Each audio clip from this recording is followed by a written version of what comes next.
పిల్లలకి 9వ ఏట నుంచి 8వ ఏట నుంచి నేర్పాల్సింది ఏమిటో తెలుసా?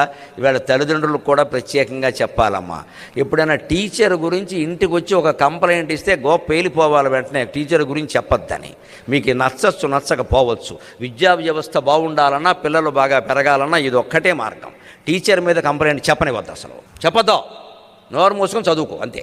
ఎవరో భయంకరంగా కొట్టేసే టీచర్లు ఉంటే వేరే విషయం అండి. అది మనం వెళ్తాం, సర్లేరా నేను చూస్తానులే అని చెప్పి మనం వెళ్ళి అడగాలి. వీళ్ళని తీసుకుని వెళ్ళి అడగకూడదు. వీళ్ళ ముందు టీచర్ని నిలబెట్టి మాట్లాడకూడదు. వీళ్ళ జరుగుతున్న భయంకరమైన వ్యవస్థ ఎలా ఉందంటే, శుభ్రంగా తల్లో తండ్రో వెళ్ళిపోయి అక్కడికి వెళ్ళిపోయి ప్రిన్సిపాల్ని నిలబెట్టడం, టీచర్ని పిలవండి, కొట్టడానికి డబ్బులు కట్టాం.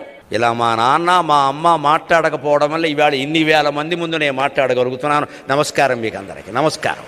6వ తరగతిలో మా మాస్టర్ ఒక ఆయన నన్ను కొడితే ఇంటికి వెళ్ళి చెబితే ఏ చెంప మీద కొట్టాడని మా నాన్నగారిని అడిగి 2వ చెంప ఆయన బగల కొట్టాడు. ఇంటికి వచ్చి చెబుతున్నావా అని. మళ్ళీ అప్పటి నుంచి ఎప్పటి వరకు ఏం చేసినా ఎవరికి చెప్పుకోలేదు, కొడతారేమో అని. తండ్రి ఇచ్చిన ట్రైనింగ్ అటువంటిది. టీచర్ మీద నేరం చెబుతున్నావు నువ్వు, ఇది శతకం. నచ్చదు, ఈవేళ అసలే నచ్చదు చాలామందికి. ఆ టీచర్లు ఏమన్నా గొప్పవాళ్ళే ఖచ్చితంగా.